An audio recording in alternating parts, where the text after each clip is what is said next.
Добрый дзень, дарагія сябры. Мы вітаем вас на першым выпуску жывым нашага відэаблогу, то бок сапраўдным з відэа, а не толькі аўдыа. І просім загадзя прабачэння за ўсякія магчымыя там адхіленні і не толькі інтэлектуальныя, але і тэхнічнага плану. Нам вельмі пашанцавала, таму што сёння для нашай першай гэтай спробы пагадзіўся ўзяць удзел у гутарцы вельмі для нас дарагі чалавек, вельмі паважаны госць. Это Ігор Бабкоў. Прывітанне, Ігор. Прывітанне, Макс. Прывітанне. Ну, прадстаўляць, я думаю, тым слухачам, і гледачам, якія зараз гэта глядзяць, магчыма, як бы і няма такой неабходнасці, тым не менш, я нагадаю, што Ігор гэта, я спадзяюся, ўжо ўсім вядомы паэт, філёзаф, празаік, між іншым лаўрэат прэміі Гідройца за раман «Хвілінка», таксама сузаснавальнік праектаў беларускай калегіум і Абдзір Аловіч Бай, які я вельмі вам рэкамендую, то бок філёзаф прафесійны, можна сказаць. Ну і не ў апошнюю чаргу гэта самы сапраўдны беларускі буддыст, адзін з нямногіх, якіх я маю шчасце ведаць асабіста. Трэба сказаць, што у маім жыцці згуляў, сам не ведаючы таго, таксама вялікую ролю менавіта тым, што сярод іншага адным з першых звярнуў увагу на буддызм, і наогул ён як сапраўдны інтэлектуал ставіцца да гэтага сур'ёзна, а як сапраўдны буддыст, то адначасова і несур'ёзна. Я спадзяюся. Вельмі цяжка насамрэч пазбегнуць, я прашу прабачэння, што я такі недасведчаны, цяжка пазбегнуць всякіх жарцікаў таму, але вы нас прабачыце. Такім чынам мы дамаўляліся з Ігорам, што просто сустрэнемся, просто пагутарым на тэмы, якія для нас усіх актуальныя. Не толькі для нас двух, але і для грамадства у цэлым, і для Беларусі, але, магчыма, таксама для свету. І я дазволіў сабе прапанаваць такія пытанні, першае з якіх будзе, даволі, напэўна, агульным, тым не менш я прапаную, каб Ігор на гэтую тэму паразважаў, а калі ў мяне ўзнікне нейкая ідэя, то, можа, я далучуся. Натуральна, гэта пытанне тычыцца мінулага 2020 года, які, дзякуй Богу, скончыўся. З другога боку, такія змяшаныя пачуцці ў дачыненні да яго, таму што ўсё-такі гэта, напэўна, быў самы значны год нагул у гісторыі незалежнай Беларусі, напэўна, так, у найноўшай гісторыі. І я папрасіў бы Ігора, паколькі ён знаходзіцца там, у адрозненне ад мяне, са свайго гледзяшча нейкім чынам паспрабаваць, акрэсліць гэтую сітуацыю, паіменаваць дао, так, як я кажу, якое немагчыма паіменаваць. Паспрабаваць апісаць, што ўласна адбылося ў мінулым годзе і чаму менавіта ў мінулым годзе, і як это ўсё з сярэдзіны, з Беларусі адчуваецца і ўспрымаецца. Прашу, Ігор, табе слова. Дзякуй, Макс. Ты так вельмі ветліва і ўскосна, па сутнасці, падышоў да тэмы першай гутаркі, якую можна было б абазначыць, што думаюць два буддыста пра беларускую рэвалюцыю. І гэта вельмі дзіўна, конечно, што менавіта на буддыйскім канале і в такой, можа быць, в такім ракурсе, як бы гэтая беларуская рэвалюцыя патрапіць да слухача ці гледача, але тым не менш, як ёсць, так ёсць. І я ўжо казаў табе, што калі я прачытаў твоё пытанне, то у мяне валасы на галаве адразу так як бы всталі, свядомасць прыйшла як бы цалкам у хаос, як бы ў такую непрыдатнасць да якога-колечы мыслення, таму што гэтае пытанне для работы такого паліталагічнага даследчага інстытута так годзікаў на 10 і пасля таго, як все скончыцца, таму што мы самі знаходзімся внутрі гэтага дао. І зараз паспрабаваць убачыць гэта не проста аб'ектыўна, а проста збоку, практычна немагчыма. тым не менш вот тое, што можна адзначыць як бы вот тыя моманты здзіўлення ці там як бы нейкія такія празоры вот внутри самога года, да? Ведь што дзіўна, коронавирус, да, эпидемия, пандемия, громадствы ставят себя на паузу, культуры ставят себя на паузу, политика ставит себя на паузу, все засынают. И вот в той момент, когда все засынают, как бы белорусское громадство как раз причинается. То есть, когда обозначить, вот что отбылось, ну, в таким как бы буддийским метафизичным, может быть, сенсе, то мы бачили процесс абуджения белорусского громадства. Причем, ну, абуджение во всех сенсах этого слова, там, и в социальном, и в политичном, и в метафизичном, и в историчном. То есть белорусское громадство начинает себе усведомлять, Крыласка. А ці можна сказать просветление? Вот. Я думаю, что нет, потому что это разные речи, абуджение и просветление. То есть абуджение – это той момент, когда ты со здивлением находишь себе, ну, вот як філософи кажуть, «Індервельдзайн», там, як би у світі, да, і починаєш усвідомляти і відзначати для себе, як це відбувається. Ну, і ясно, щось вибирати. Тобто для буддистів, знову ж таки, гэты момент абудження, ён базовый. Зрештою, Будда – это абуджаны. То есть, ну, вот, коли казаць про техніки медитації, то буддисти, звичайно, раяць пачынаць менавіта, вот, калі ты абуджаешься, то пачынаць з усведомления. То есть с повницы розуму, як там по-ангельску любят это перекладать. Да? То есть вот отзначить все тыя речи, якія с тобой отбываются.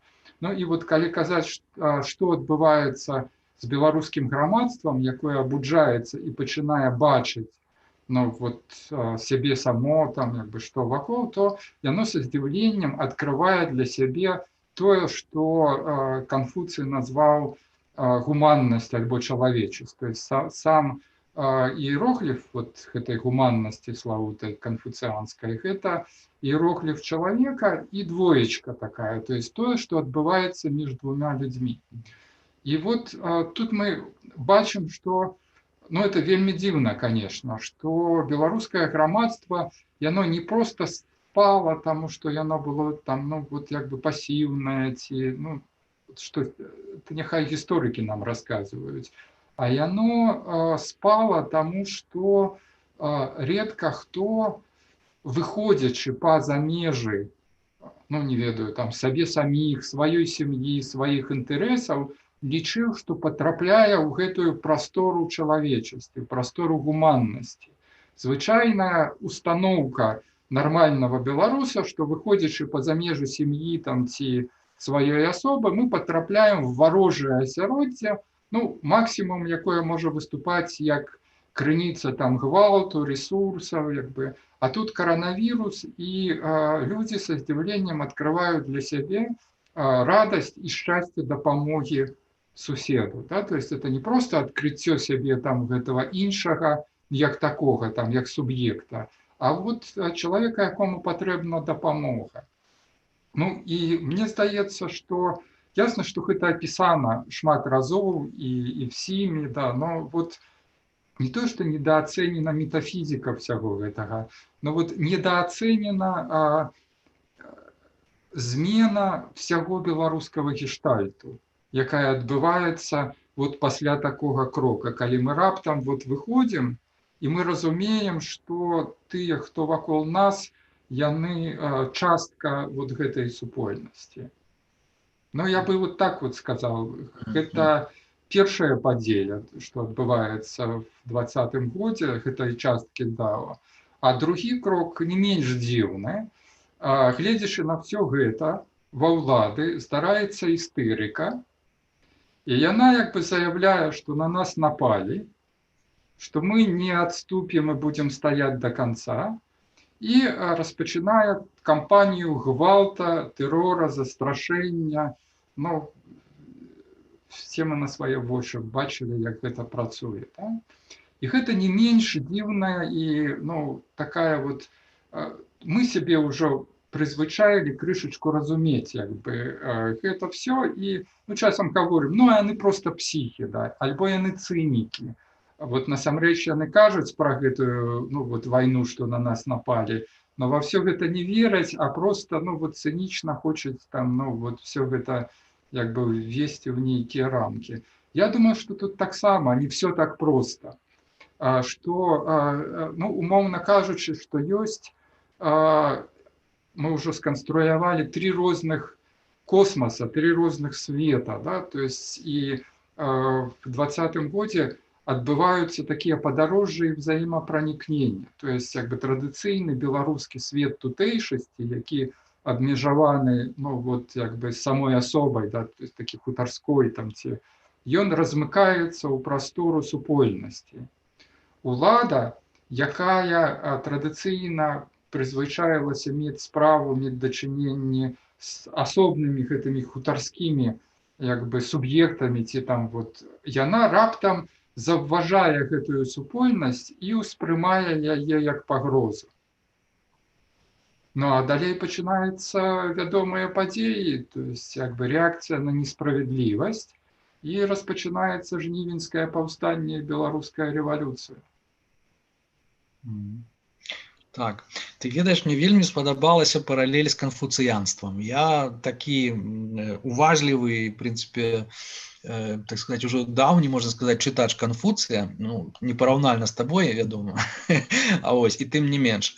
Мне вельмі спадабалася вось тое, што ты заўважыў наконт чалавечнасці, чалавецкасці.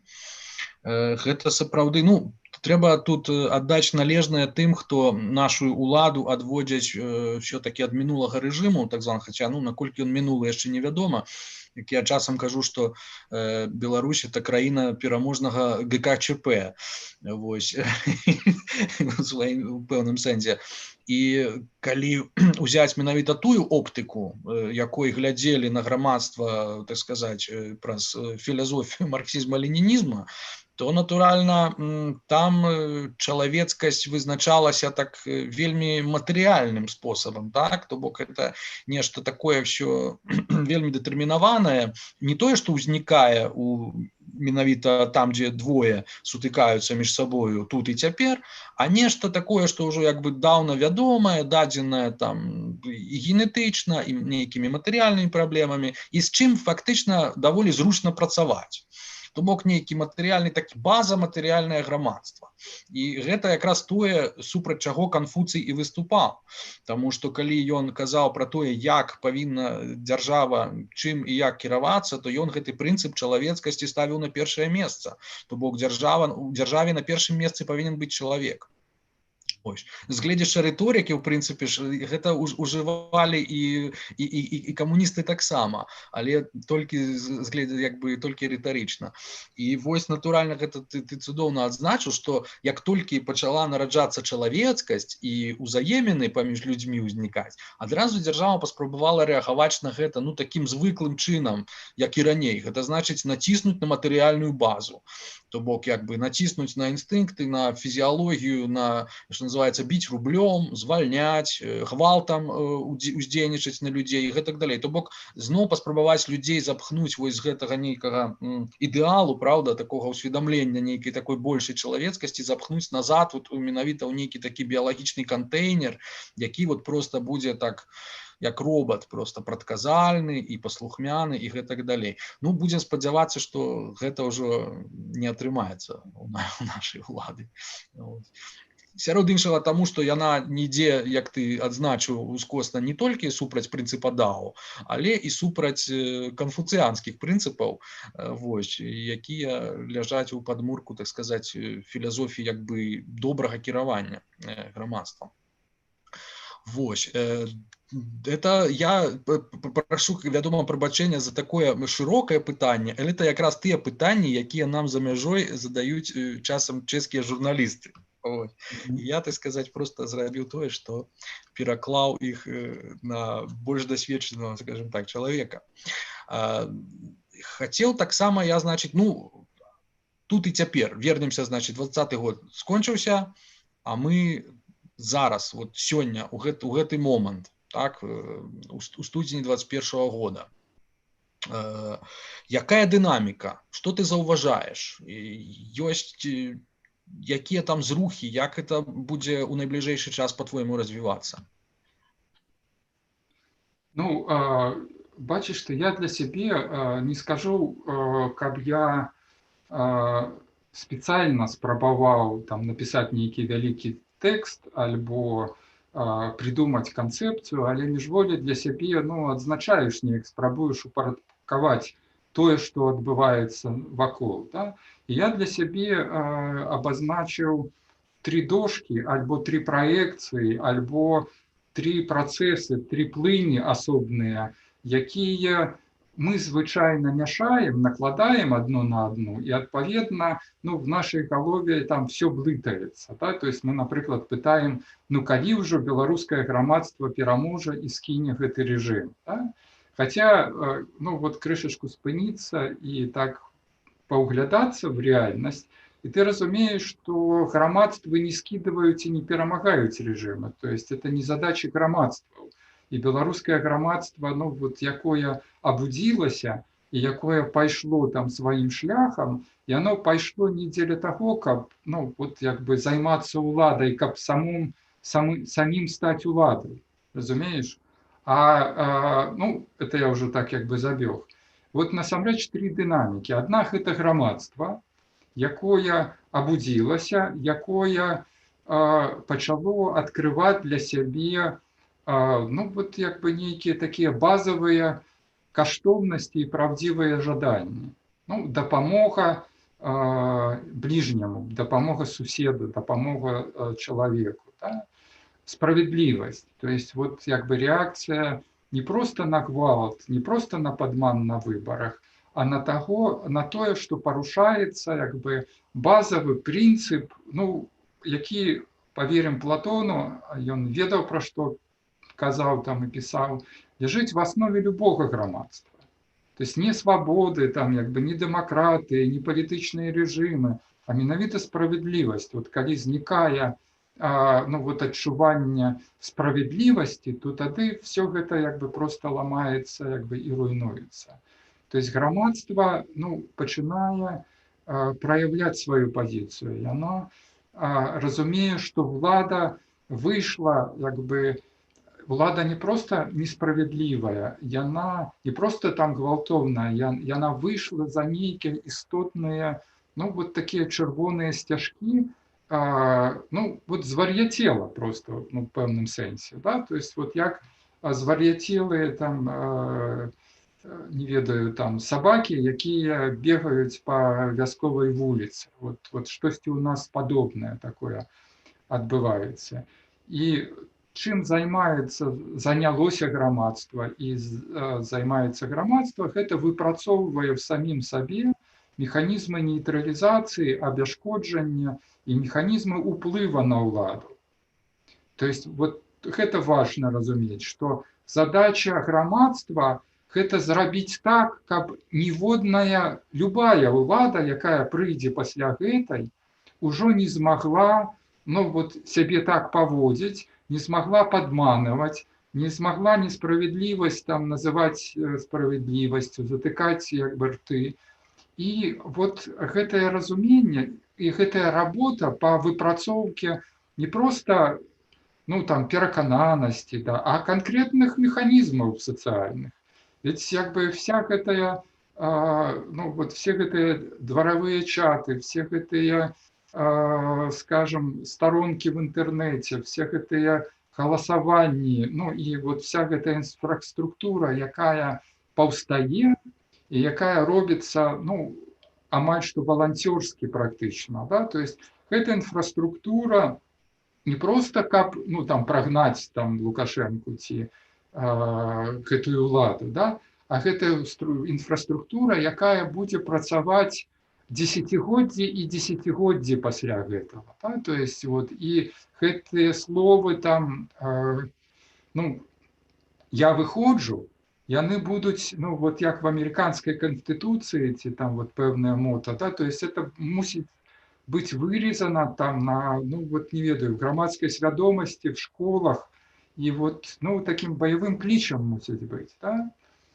Но з другого боку мы разумеем, што грамадствы не бяруць уладу. То есть як бы постае пытанне, а хто будзе вот реально, да?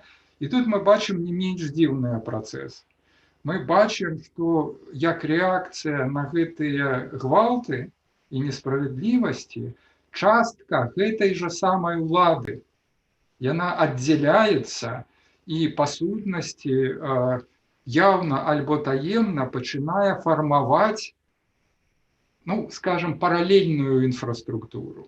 Гэта і латушка, як бы гэта, ну, вот і шмат якія людзі, якія пераходзяць, перадбегаюць, вот мы кажам двоеўладдзе. Двоеўладдзе гэта не грамадства і ўлада, а двоеўладдзе гэта вот новапаўсталыя структуры. То есть вот, конечно, гэта была, ну, стратэгічная памылка дапусціць выезд, да? Таму яны зараз і закрылі гэтыя межы. Але дэ-факта адбылося, што ёсць і альтэрнатыўнае міністэрства фінансаў, і міністэрства там замежных справаў, і культура, і все гэта пачало прарастаць назад як бы у гэтую рэальнасць. Мы, калі вот, ну, пачынаем сумаваць з нагоды таго, што маршаў няма, там, ці вот все здзімуваецца, мы просто не бачым, і дзякаваць Богу, што не бачым, ніхто не рапартуе пра все гэтыя працэсы, якія вот ідуць і якія, ну, вот змяняюць саму структуру ўлады. Таму што улада, ну, вот яна сапраўды, ну, адбылася такая трансмутацыя, там, вельмі небяспечна. Прычым гэта ў беларускім грамадстве ўпершыню, да? А ведь гісторыя, ну, дае безліч прыкладаў, што такая спакуса ёсць, і з уладай гэта непазбежна адбываецца, калі яна, ну, вот як бы не мае внутры сябе пэўных ступараў. Да? Вось. Ну і калі мы пераскочылі ўжо на другую гэтую зону, да? Вот, што адбываецца з уладай, то тут паўстае пытанне, а што ж было триггером, то есть вот што іх прымусіла, ну, няўжо вот просто трыманне там за гэтую несчастную, потому что на нас напали, там мы будем стоять до конца, это відавочна адсылка не да дзяўчынак у белым з кветкамі, якія там стаялі, то есть хтосьці, яны сапраўды думаюць, што хтосьці на іх напал. Да? Ну вот у меня такая, скажем, и тут, конечно, мы, калі глядзім на вонкі, то есть зараз мы былі толькі внутри беларускіх рэчаў, калі мы глядзім за вакно, то мы, конечно, разумеем той кошмар, в якім знаходзіцца сучасны свет. Ну, я уже не кажу про ўсходнюю Европу, про там як бы украінска-расійскую войну, там як бы Крым, да, вот як бы Трамп, знікнення, ну, такого ліберальна-дэмакратычнага кансенсуса, які, ну, раптам выявіў сябе просто ширмой над фінансавым капіталізмам. То есть куча таких рэчаў, то есть як бы свет в хаосе. І в гэтым хаосе вот навакольнага света па сутнасці нанова, ну, вот вяртаецца права моцнага, вот вяртаецца гэтая самая геапалітыка, ну, супраць якой той же Кундера вот столькі пісаў, і супраць якой вся цэнтральна-ўсходняя Европа, ну, вот як бы змагаецца і настроена, да? То есть яны сапраўды праінтэрпрэтавалі, вот мне здаецца, то есть калі сур'ёзна ўспрымаць вот гэтае на нас напалі, да, то, можа быць, яны праінтэрпрэтавалі вот гэтыя знакі абуджэння грамадства, яны не поверылі гэтаму. То есть для іх вот тое, што людзі, ну, вот прачнуліся і, ну, вот штосьці пачалі рабіць і браць на сябе пэўную адказнасць, это, напэўна, ім заплацілі, напэўна, іх падкупілі, да, то есть, напэўна, там вот Бабарыка падпісаў нейкую умову в сваім Газпраме, там, а яшчэ хтосьці там, вот яшчэ, да, то есть, таму што гэта тая рэальнасць, у якой яны жывуць. Вот буддысты сказали бы, реальность голодных духов. Так, Вот абсолютно. реальность вот гэтых злобных і прагных улады там як бы істотаў, якія толькі і ну вот і чакаюць, каб угрызціся там в горла і выпіць всю кроў, там разорваць на часткі, і яны перакананы, што вся экономика, вся литература, все мастацтво, вся культура, вся этика – это только фрагменты гульни, вот як бы вот той реальности улады, что реально уладах это ultimate, то есть самая апошняя и самая, ну вот такая, скажем, вот. И мне здаецца, калі весці ну вот сапраўдную размову такую метафізічную і спрабаваць іх пераканаць, то вот гэты момант ключевы, а не просто там спрэчкі про там выборы, демократию, да, что вы не туды поглядели, да, то есть это ну вот не тое, что отбылося вот в реальности.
ёсць натуральна і такія як бы ну не буддысцкія моманты, так, а яны дадзеныя менавіта канфрантацыяй, якая ўзнікае ў грамадстве. Рэвалюцыя это не толькі прабуджэнне, а таксама палярызацыя грамадства, і паміж імі, паміж гэтымі полюсамі, як у нашай сітуацыі узнікаюць натуральна, ну асабліва калі мы бачым тое, як дзейнічаюць улады ў нашай сітуацыі, натуральна ўзнікаюць рэчы такія як ненавісць, як бы з якімі потым цяжка працаваць. Ну і натуральна узнікае неабходнасць для кожнага чалавека, ну, па-першае, зрабіць выбар, хаця ў беларускай сітуацыі, я думаю, гэта было не так цяжка, як у папярэднія гады улады. Тым не менш, як бы усведамленне таго, што грамадства расколатае, там ёсць, і што паміж імі ёсць гэтае напружанне, таксама ёсць. І, натуральна, і трэці яшчэ такі момант, які я падумаў, таксама не буддысцкі, які тычыцца мяне, напрыклад, гэта, ну, вельмі вялікае хаценне вось менавіта вынікаў. Так, того, што каб урэшце это все прыйшло да нейкага лягічнага завяршэння, да таго, што мы сабе ўяўляем як перамогу. Вось. І вось пытанне менавіта да цябе, як да буддыста і філосафа, як з гэтым працаваць? Як псіхалагічна сябе наладзіць так, каб ўсё-таки пры гэтым быць і буддыстам, і рэвалюцыянерам? Ну, это вельмі такое цікавае, это ўжо пытанне внутреннего кола, калі можна так сказаць. Ну, я бы тут прыгадаў, ці, можа быць, звярнуўся да свайго ўласнага досведа, вот як гэта адбываецца ў маёй свядомасці. То есть на пачатку 2020 года я досыць скептычна глядзеў на тое, што адбываецца там за вакном, і, ну, і сапраўды там, конечно, гэта міла, там, ну, Бабарыка, ну, не ведаю, там, Сапкала, все гэта цудоўна, Ціхановскі, но все гэта, ну, не закранала недзе внутрана, не закранала эмацыйна, як бы, ну, было такое ўражанне, што это тэхналогія все ж таки. Пералом адбыўся, ну, ясна, ўжо як бы на пачатку лета, калі пачалася кампанія. І вот тады я адчуў змены у самім адчуванні часу. Не проста в эмоцыях, таму што ад эмоцый вельмі лёгка выставіць, ну, нейкую заслону. Да? То есть, як бы, вот ты штосьці не робіш, там ты сканцэнтраваўся у сваім самаадчуванні, і все. Да? А вот калі ты разумееш, што сам час мяняецца, то есть вот сама гэтая матэрыя, якая праз цябе працякае, да? То есть вот раптам штосьці з ёй, з гэтай матэрыяй становіцца, яна змяняецца, яна становіцца не такой. І я для сябе гэта абазначыў як эфект віра. То есть ты літаральна фізічна адчуваеш, што цябе зацягвае туды внутры гэтага ўсяго. Ты пачынаеш сачыць, рэагаваць, ну, вот як бы падзяляць. То есть ты не просто потрапляеш в супольную эмоцыю, там, як бы радасці, ці ненавісці, там, ці яшчэ чаго-небудзь, а ты потрапляеш в супольны, ну, вот, в амаль што касмічны працэс, супольны час, які, ну, вот, як бы цябе літаральна там, як бы, ну, не размазывае, но вот матляе, як бы круціць, і ты не можаш сканцэнтравацца, ты не можаш працаваць так, як ты, як бы, раней працаваў. І больш за тое, чым больш ты упіраешься, тым, вот, чым больш ты застаешься вот недзе там на ўскраіне гэтага ўсяго, тым па большай траекторыі цябе як бы размазывае. І в пэўны момант я дазволіў сабе не упірацца, а просто пайсці туды як бы в самую сердцавіну зіра, да, і цябе зацягвае, ажно пакуль ты, ну, вот в самом цэнтры не абнаруживаешь сябе вот в абсолютным буддыйскім вот гэтым пункце спакоя і нерухомасці.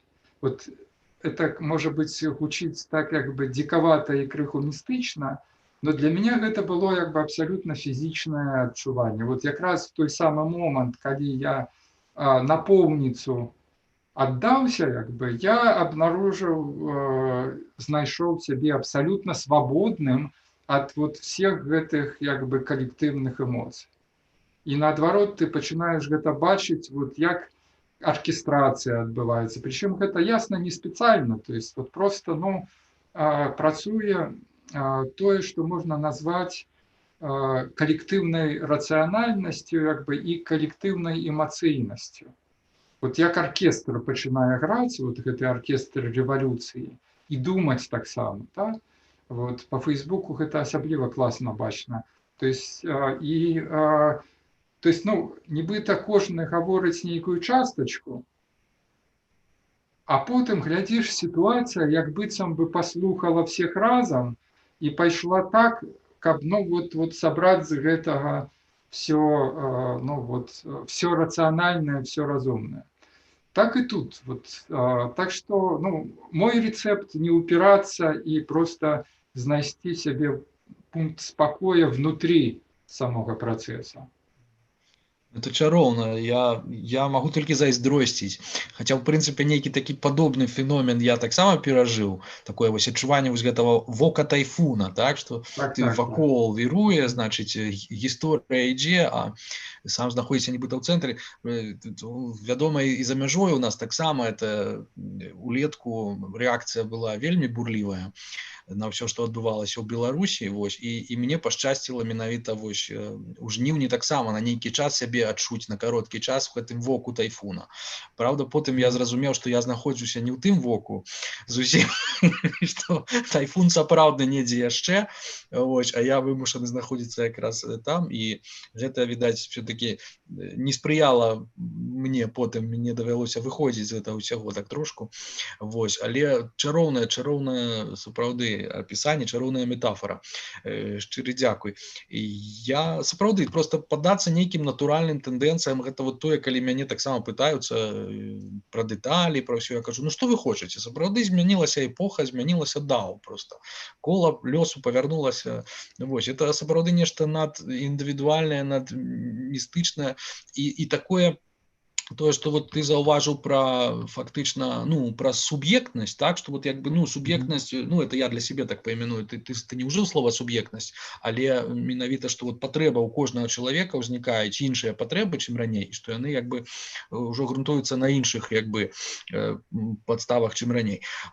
Што проста вось гэтая суб'ектнасць народа, яна як бы урэшце дадзеная не суб'ектнасцю нейкай там эліты адной, якая захапіла ўладу і проста там як бы ажыццяўляе свае нейкія амбіцыі уладныя, а менавіта як бы дадзеная суб'ектнасцю, як і павінна быць у дэмакратычным грамадстве па тэорыі, так, што яна дадзеная суб'ектнасцю кожнага, як бы, і гэта не толькі нейкія меркантыльныя інтарэсы, гэта як бы гэта тое, што называецца у Тіч-Нет-Ханя, у вядомага буддыста interbeing, то бок як бы суіснаванне у такім вот самым непасрэдным як бы в сэнсе. Ёсць жа вядомая метафора вось гэтай сеткі індравай, калі кожны дыамент адлюстроўваецца ў кожным другім, то бок як бы усведамленне таго, што мае ўласныя інтарэсы, это тое, што ты казаў на самым пачатку, што мае ўласныя інтарэсы не абмежаваныя там маім вось гэтым вот не выхадзі з комнаты, а што яны ілюструюцца ва ўсіх, так сказаць, астатніх людзях маёй супольнасці, і калі шырэй взяць натуральна як бы усяго свету. Вот, таму, так сказать, это, мяне гэта радуе асабліва, што нас жа лічылі доўгі час як бы, такімі ўжо зусім адсталымі там. Это як мы з дачкой чытаем эту эзопаву байку пра зайца і чарапаху. Так, што вот, якая з чарапахі, так сказаць, там ужо бягунка, вот, і тым не менш надышла сітуацыя гістарычная, калі па Бібліі, так, апошнія сталі першымі, і калі беларусы вось сапраўды раптоўна апынуліся там не толькі на першых старонках, скажем так, медый, але і на першых ролях, што тычыцца мыслення, менавіта эмансіпацыі нейкай унутранай. Я вот так это назіраю, і просто, я ганаруся. Я калісьці, калі прыязджаў наш з табой агульны знаёмы Максім Жбанкоў у Прагу, і мы рабілі інтэрв'ю. І я вось якраз гэта спрабаваў яму сказаць, што кшталту беларусы як бы, яны паасобку кожны як бы малайцы, вось, а калі это яшчэ супольнасць узнікне, наогул будзе цудоўна. Але не ведаеце, мне тады ўдалося это так прагаварыць, вось, але як бачиш, якби за нас гісторыя прагаворвае некаторыя рэчы літаральна вось на наших вачах. Вось. Ну, спытаюся, натуральна, не магу не спытацца пра ролю, як ты лічыш, менавіта інтэлектуалаў, менавіта творцаў. Ты з'яўляешься адным з іх. Так? Я не так давно прачытаў твой роман «Хвілінка, кніга другая», абсолютно быў натхнёны і думаў, боже, вось як я зайздрошчу гэтаму чалавеку, які можа не толькі пісаць, але і быць пры гэтым, быць як бы сведкам таго, што адбываецца. Калі б ён вось написал тое, что адбываецца цяпер, но это просто было б настолькі лягічным як бы завяршэннем ці працягам таго, што было ў першых двух кнігах, у першай хвілінцы, у другой хвілінцы. Ну гэта адна з магчымасцяў рэагаваць, правильно, але можа быць ёсць нейкія іншыя спосабы, якім вот просто чалавек, вот як мы, можа паспрыяць таму, каб грамадства не заснула зноў, скажем так, умоўна. Ну, яно ўжо не засне. Дарэчы, вот твоя рэакцыя на другую кніжку «Хвілінкі» была для мяне такім як бы чароўным выспеткам, пасля якога я раптам зразумеў, што адбываецца ў трэцяй. Таму што вакол трэцяй кнігі я, шчыра кажучы, хадзіў уже некалькі год, і вот штосьці не складалася, як гэта бывае. Там і штосьці пішацца, но вот не хапае нейкай структуры, там, не ведаю, то есть вот базовая эмоция нейкай. И я уже не буду казаць, что туды потрапила. Ясно, что это такая складаная в выніку атрымоўваецца траектория. Но вот это, да, як бы, это сённяшні дзень, тое, что адбываецца с нами тут и теперь, вот яно дзіўным чынам завершае все. Да? И не только в мастацтве, але и вот это, дарэчы, трэці план, про які я хотел сказаць, да? Беларускае грамадства, якое абудзілася і якое не збіраецца болей засынаць, і якое запачаткавала, скажем, выпрацоўку механізмаў вот такого контроля ўлады, там як бы самадапамогі, вот этого всяго. Улада, якая вар'яцее, из якой нам яшчэ прыйдзе, якая падзяляецца сама ў сабе, і вот гэта альтэрнатыўная ўлада пачынае весці размову, што далей будзе адбывацца, неясна. Але трэцяя, гэта беларуская нацыя, якая сапраўды паўстала. Мы ўвесь час гаворым, што там паўстала беларуская нацыя кожны год, вот штосьці здараецца. Но тут уже такое здарылася, што ўжо вот сапраўды ясна, там Чалы придумаў буржуазна-дэмакратычную рэвалюцыю як маштабную падзею, і я разумею, што ён мае на ўвазе. Там як бы Абламейка і Цыганкоў там напісалі пра беларускую нацыю. І я бы так сказаў, мы ўпершыню знайшлі сябе як нацыя ў гістарычным часе. І пачалі як бы аглядацца і як бы уладкоўваць пад сябе сваё месца.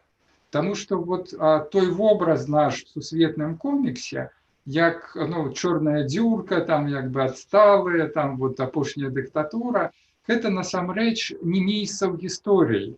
Гэта месца не ў гістарычным часе, а месца ў бесчасці. І в гэтай дзюркі насамрэч вельмі зручна было хавацца. Таму што там ніякай адказнасці, ніхто цябе не бачыць, ты не абавязаны выказваць свае меркаванні пра тое, што ты бачыш сам вакол сябе.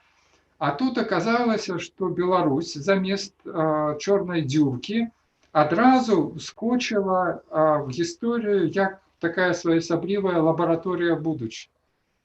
То есть вот чаму мы потрапілі во все гэтыя, скажем, стужкі навінаў, там на топы і на галоўныя экраны. Чаму зараз все углядаюцца, што будзе ўрэшце рэшт, чым гэта все скончыцца. Таму што мы сапраўды лабараторія вот гэтага нового гістарычнага перыяда. Бо зноў мы в розных гэтых самых стадыях як бы з рэштай. Ведь калі мы глянем, што адбываецца як бы са сталымі дэмакратыямі, да? вот, пасля таго, як Кітай выйграў глобалізацыю і вот гэтую гонку посткамунізма, раптам там сярэдні клас заходні размыўся, ён знікаў 72-го года, пра гэта інтэлектуалы і эканамісты білі ў званы, но вот як бы гэты фінансавы капіталізм, як безадказны абсалютна сацыяльна і палітычна, ён расказваў всім, што все цудоўна, ажно пакуль не дайшло до ручки, што завецца. Да?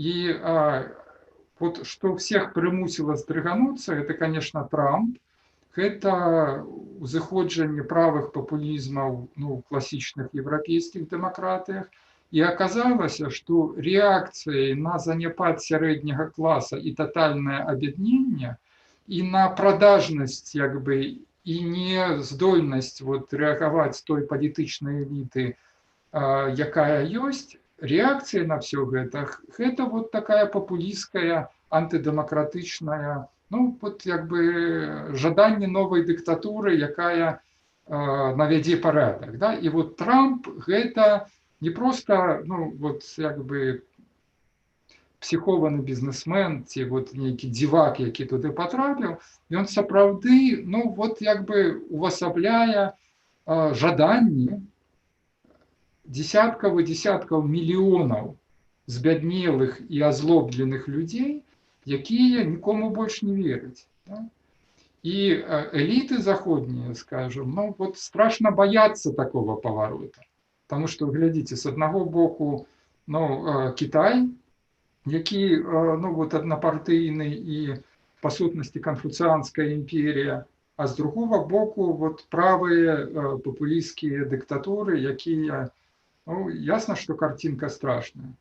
И только Беларусь, як такие там зайчики альбо хоббиты, у гэтым гістарычным часе пераходзіць не да папулізма, а наадварот, як бы ад папулізма кудысьці в іншы бок, пры гэтым вот абуджаючы максімальна ресурсы грамадства, то есть ясна, што вот гэтага ніхто не чакаў. Да? Чаму? Адкуль? Вы ж дзюркай былі, да? То есть вот у вас нічога такога не мусіла паўстаць. Да? Адкуль гэта энергетыка, адкуль жаданне, адкуль, то есть ясна, што першая думка, зноў жа такі, беларускіх уладаў, што, напэўна, хтосьці падгаварыў, альбо, вот, чысці хітры план. Да? А ведь, знаходзячыся внутрі, мы нутром адчуваем, што няма ніякага хітрага плана. Гэта логіка самой сітуацыі. Неубачаная, неописанная и, до конца нават не зразумелая нам, но интуитивно ясная. Так что вот мы потрапляем в историю, потрапляем на топовое место лаборатории будучыні. Мы знову в этой истории идем не в ногу с рештой свету. Памятаете, я вас за цивилизованным светом не поведу. До речі, я калісь, вот в Хвілінцы, в першай кнізе написал, там, калі Богдан удзельнічае в адным з таких семінараў, дзе все гэта абмяркоўваецца, что, вот ён подумал, что, конечно, Лу закрыў, вот отгородил як бы все, да, но гэтым самым ён и открывае нейкую новую невядомую будучыню. И такое ўражанне, что вот сапраўды,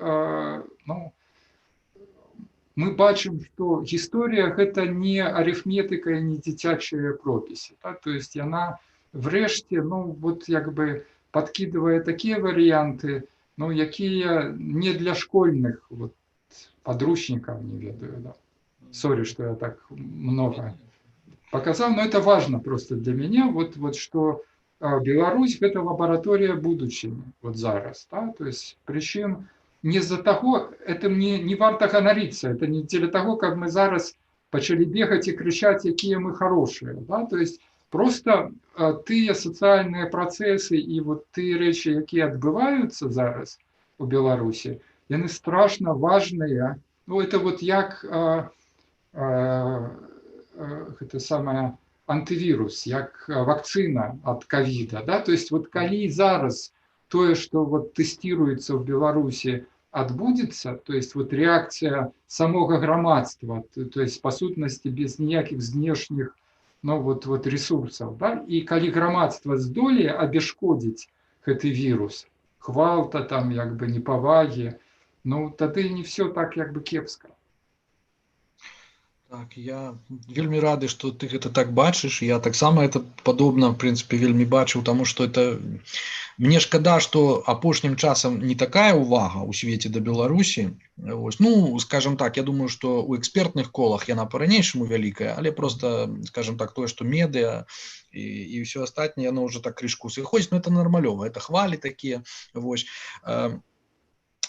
Просто што вельмі важна сапраўды сачыць за Беларусю, таму што там вот мы маем это супрацьстаянне такое ў чыстым выглядзе. Калі на захадзе мы бачым всякие там уплывовыя сапраўды колы, і вот нам же і ўлада спрабуе так это прадаць, так, што это вас там нехта там заплаціў, там що такое. Вот, але мы сапраўды бачым у чыстым выглядзе супрацьстаянне просто вот бяззбройнага просто вот грамадства, этой чалавецкасці, этой новай уявы пра дэмакратыю.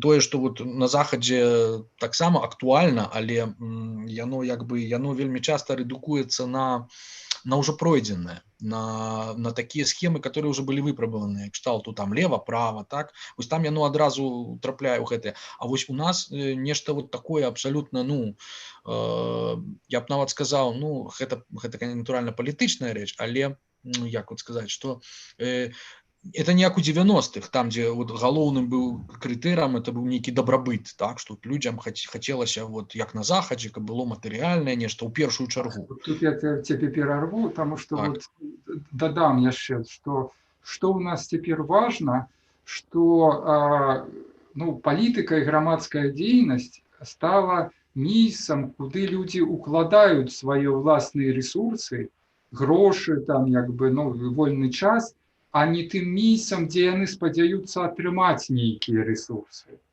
Таму што ведь в чым была параза як бы вот гэтага старого беларускага палітычнага класа.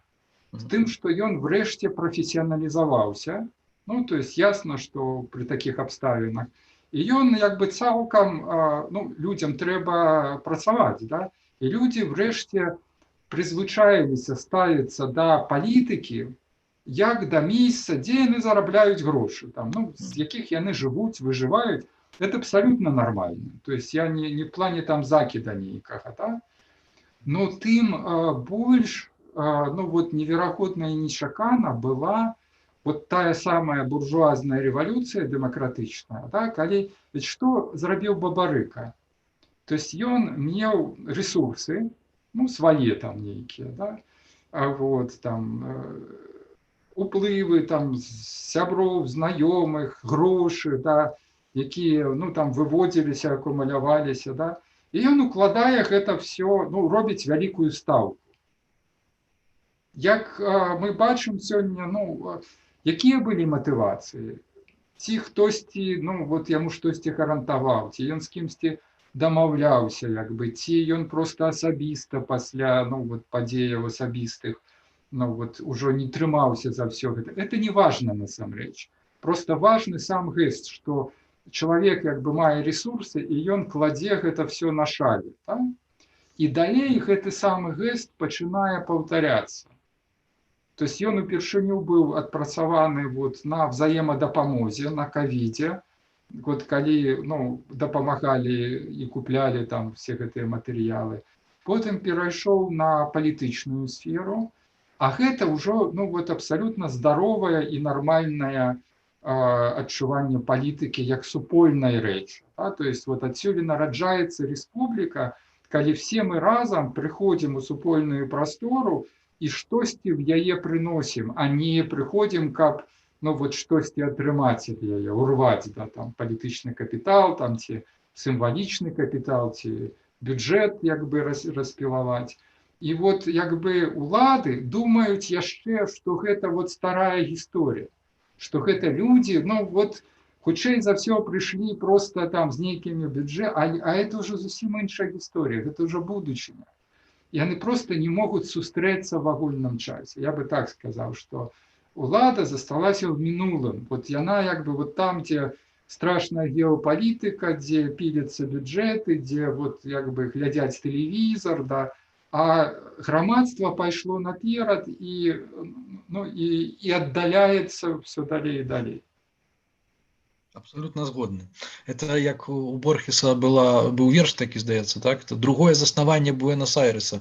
Дык это вот зараз адбываецца такое другое заснаванне Беларусі, калі людзі яго спрабуюць як бы на новых прынцыпах заснаваць, а ўлада ўжо не ведае, што тым рабіць, так? І яна сама спрабуе прапанаваць альтэрнатыўнае заснаванне Беларусі. То бок без выбараў, на падставе нейкіх там так званых усенародных сходаў і так далей. Ну, я спадзяюся, што это ўсё, так сказаць, не прокачить уже у новой ситуации, у новой рэчаіснасці.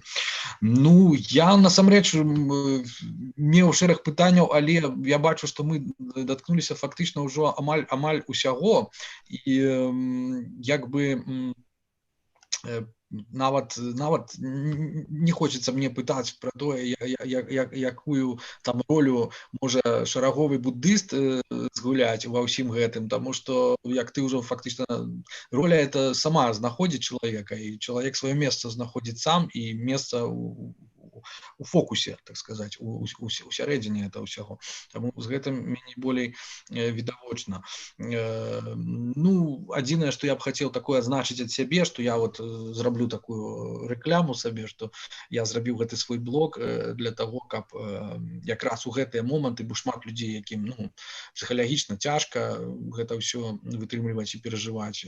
Вось, нават мне на адлегласці таксама цяжка па-свойму, таму вось зноў я нічога не прыдумаў, просто вот прыйшла ідэя, і яна ж аднекуль узялася, так, то бок я яе взяў і паспрабаваў рэалізаваць менавіта зараз, вот тут і цяпер. То бок это было, мне падалося это важным, што некаторыя, вось гэты канал там некаторым людзям можа дапамагчы. А так-то ў прынцыпе, як кажуць анархісты, найлепшая тэрапія это калектыўнае дзеянне, это сапраўды сустракацца з аднадумцамі, падтрымліваць адзін аднаго і гэтак далей.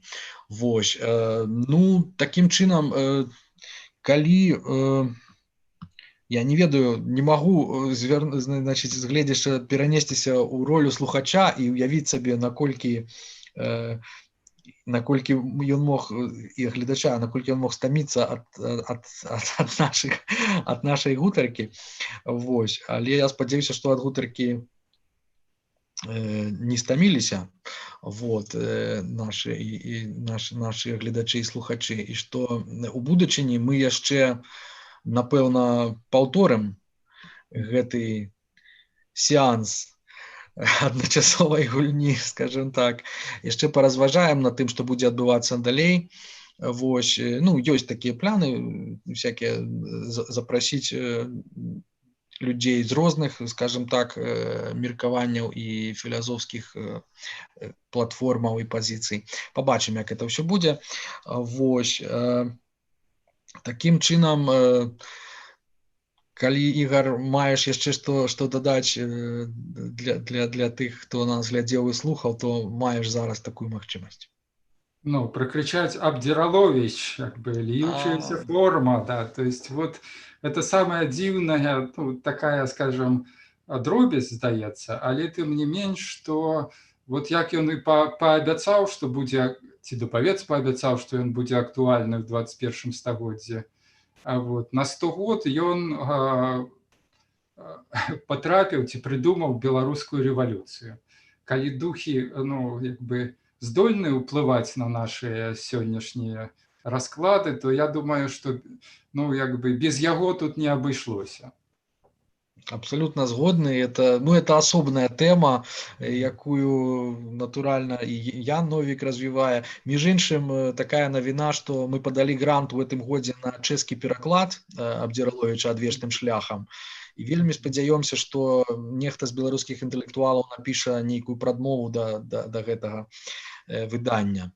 Вось. І плюс яшчэ зараз выходзіць ужо з друкарні чэшскі пераклад Віктара Вальтара, які рабіў я, і там літаральна, вось, ёсць у канцы самай кніжкі там пра жанчын у белых строях, у белым адзенні, калі ўсе паднясуць свечкі на алтар новай Беларусі. Вось, ну там просто таксама такія прадбачанні вельмі нечаканыя і прекрасныя па-свойму. Вось, ну але што былі б гэтыя прадбачанні, калі б не людзі, правильно, калі б не самі, так сказать, сапраўдныя героі сённяшняга дня. Вось, я думаю, што інтэлектуалы могуць быць радыя перадусім таму, што як бы вот эта сітуацыя без нас, якую апісваў так удала Акудовіч, яна як бы памалу вось гэтымі падзеямі леташнімі скончылася фактычна. То бок як бы нейкая запатрабаванасць узнікла ўсё-такі у беларускіх беларускамоўных інтэлектуалах, творцах, у музыцы, у культуры, літаратуры, ва ўсім, у тэатры. Таму гэта таксама такая прыкмета вось сапраўды станаўлення нацыі, пра якое ты казаў. Вось гэта я яшчэ хацеў дадаць ад сябе. Ну што ж, будзем спадзявацца, што нам і вам і ўсім спадабалася.